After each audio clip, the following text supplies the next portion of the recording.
The months of June and July, I had set time to make a dress to wear for a wedding. But for me, that means procrastinating until the last minute and making several things in the meantime. I began my procrastination with the need for a bucket hat for my baby. He was born in September while my oldest was born in the winter, so although I tried to make hand-me-downs work, I didn't have any summer hats that would fit my youngest at this age. I found some fabric hiding in my stash and decided on a scrap of sage green linen and a cream-colored linen tank top that I had thrifted.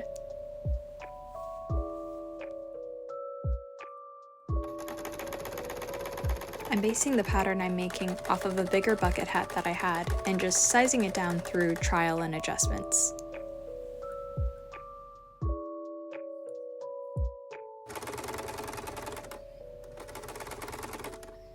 Lately, I've been enjoying my process and being able to use my hands and drift off into peace. My time is precious, and while my family is my priority, I also need my time to rest and reset. And this is how I do it.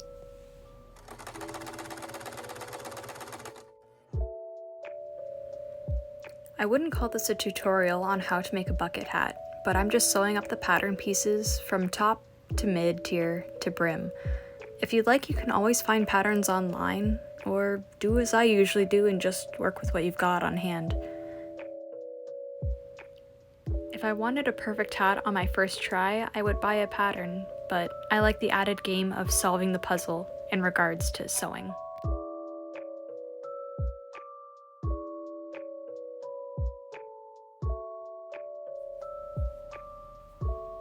I felt like the brim could use more stability, so I added some fusible interfacing along the brim just to add some more structure so that it wouldn't flop so much.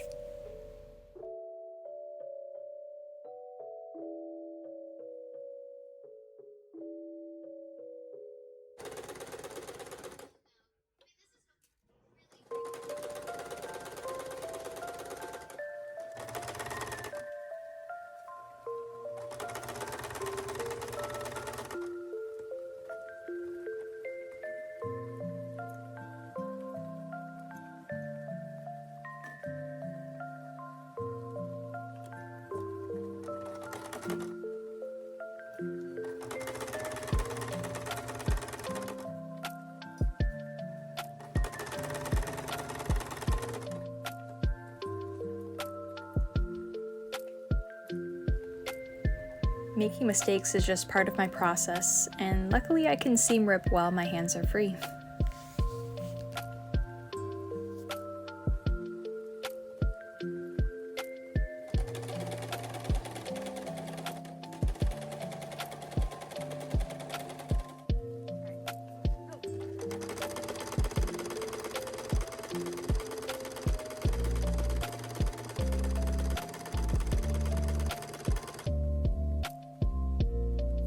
I decided to make this hat reversible by making it fully lined, adding these buttonholes so that I can loop the straps through them and make it so that I can turn the hat inside out while still being able to use the same set of straps. Come on, push. Once I had sewn the straps, I was able to pop them through the buttonholes, tie both ends so that the straps would not come out every time that I pulled it. So now that I have the green side out, I can pull the straps so I can tie it under the chin. And then when I decide that I want to reverse the hat, all I have to do is flip it inside out and pull the straps down underneath so that they're now able to tie under the chin with the other side facing out. With all that work done, I finally have a hat that my little boy can wear.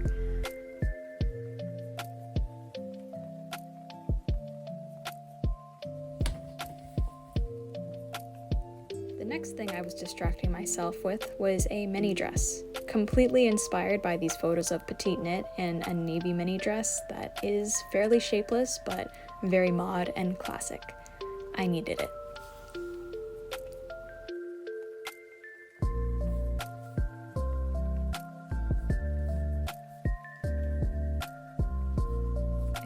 intentionally try to procrastinate, but I feel like in the end it gives me time to stew over the project I need to do and not have me rush my thinking and final decisions.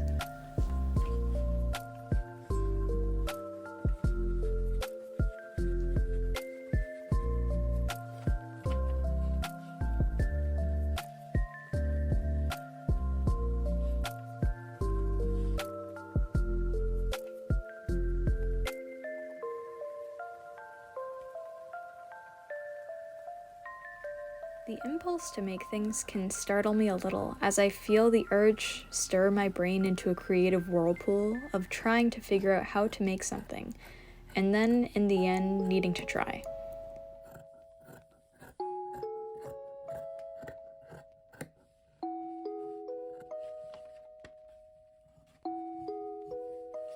Not everything works out like I want.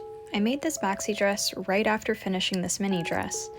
The shape of the middle skirt tier just doesn't have the right fullness that I wanted, but knowing that I can either fix or reuse the material into something I like more does not discourage me.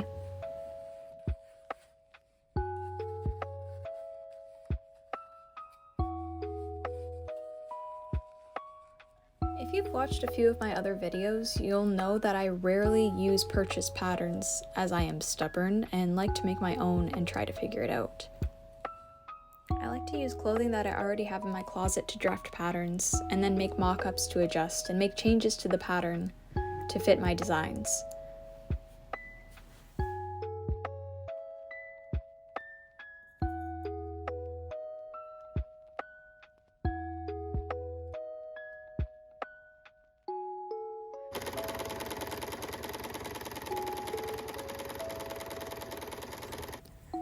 First attempt did not go as planned, and I wanted to start all over again.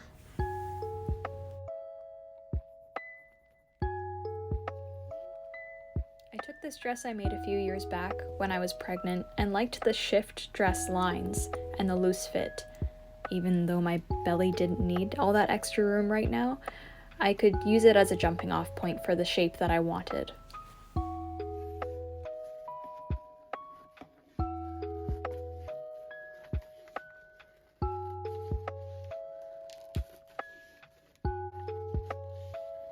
I realize I like making these process videos, as I like watching and listening to other videos like this as I clean or create, or just to have in the background. If you're like me, let me know so I'm not alone.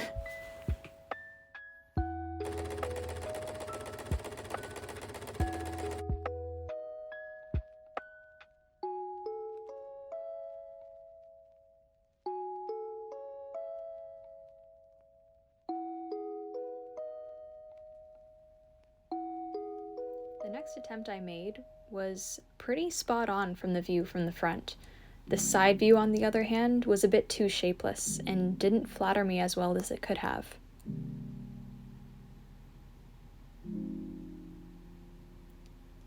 I decided to add a back seam and take out some of the width along the waist. Unfortunately, I cut off the extra length from the bottom, which I didn't intend to do, but I'll turn this fabric into a facing for the hemmed edge, so as to not lose any length with a regular double-turned hem. I next cut out some pockets and a facing to add along the neck and arm edges.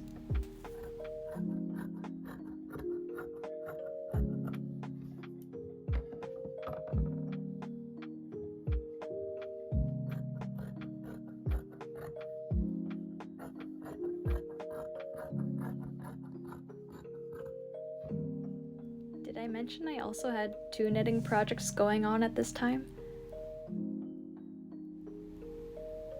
When I need to take a break, I usually just pick up another hobby and work on that for a bit to really dig into the fact that I am procrastinating. I'm working on a Rhoda jumper from Irene Lynn Knits, if you're wondering.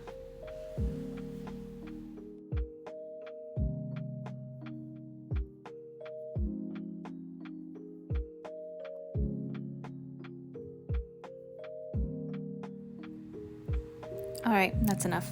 Back to sewing.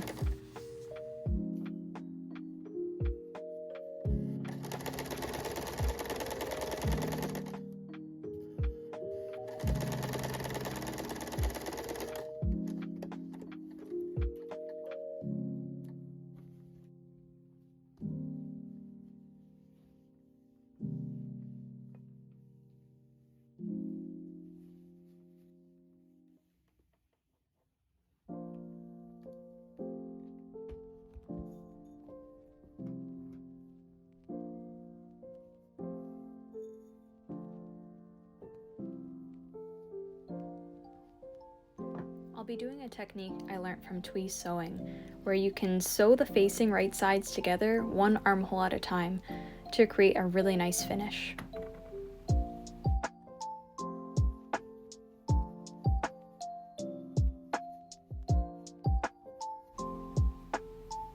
Their video will be linked in the description, as they can explain it so much better than I can, and I'm still learning how to show my process in video form.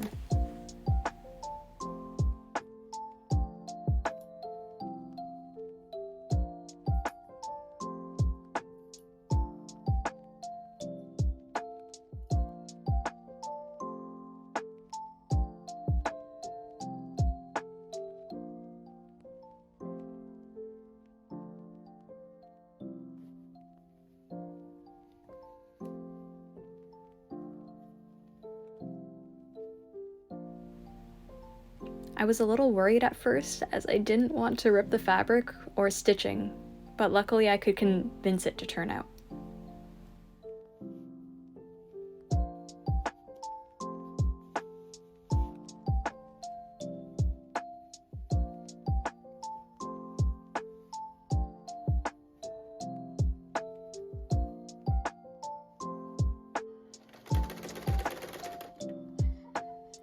That I make things a lot faster than I can film and edit them all. Still working on that, but just keep trying because I do like sharing what I make and I love hearing all the feedback.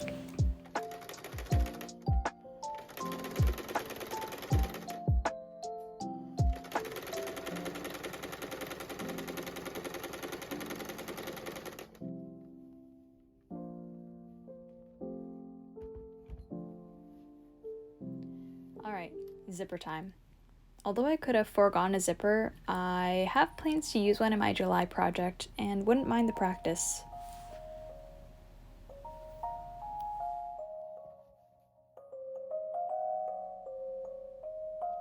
I tried whip stitching the seam closed and flat, but this doesn't help as much as I thought it would.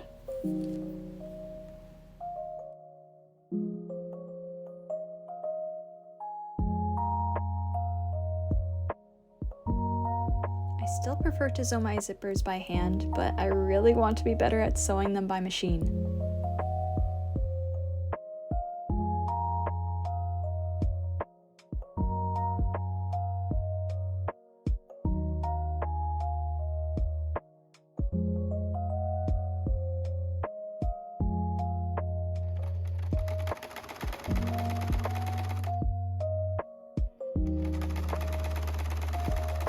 This one is not perfect, but it does the job for now, and I can always take it out and try again.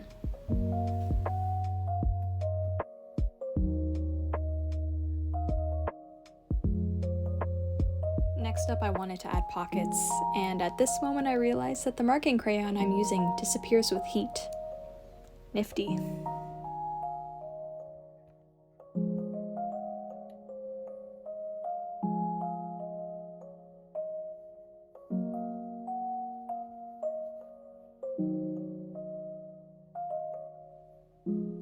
Leaving them to be pressed flat overnight and wake up nice and crisp.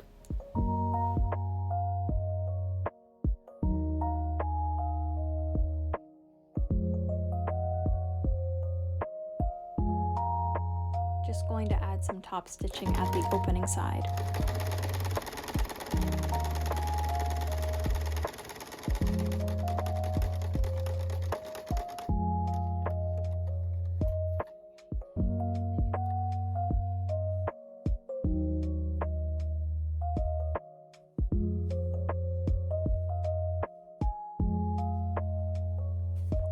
Now that it's finally coming together, I tried on the dress to figure out the placement of the pockets.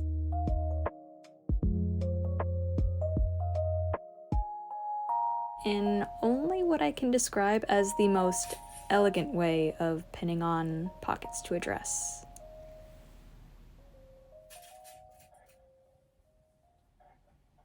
Top stitch the pockets onto the dress, and now I can hold so many things. Hand sanitizer, scissors, even a glasses case. Sure, even a... No, stop. No, don't. Just shh. Don't put it. No. There you go.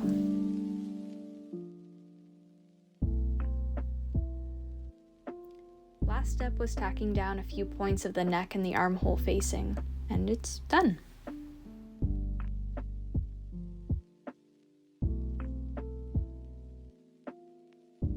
I have now completed the most boring dress ever, and I love it. Let's try it on. Okay, maybe on the hanger it's boring, but I really like the classic shape of it and how it fits.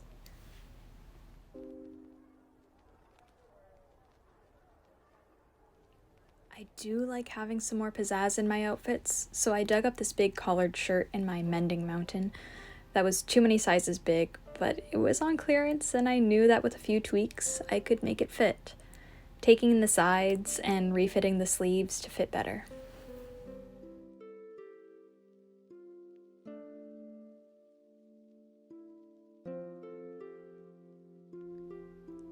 Looking at this footage now, I myself am a little uneasy watching my finger be so close to the seam ripper, but I can inform you that no fingers were harmed in the deconstruction of this garment.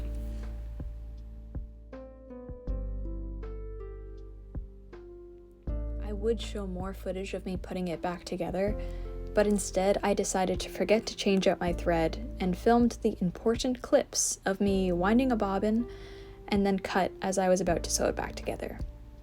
A for effort.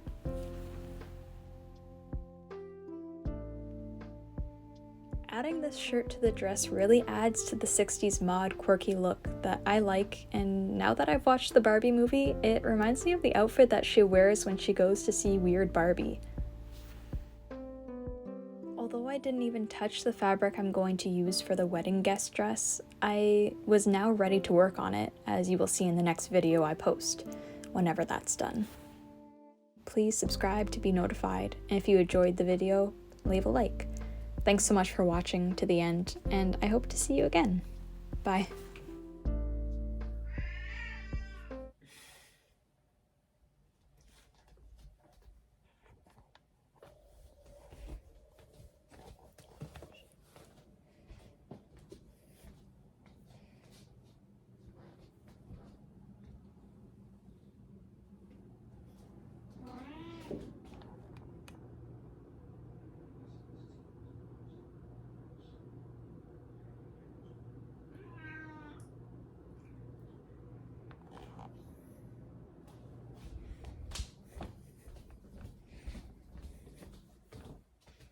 So that's what I have to deal with.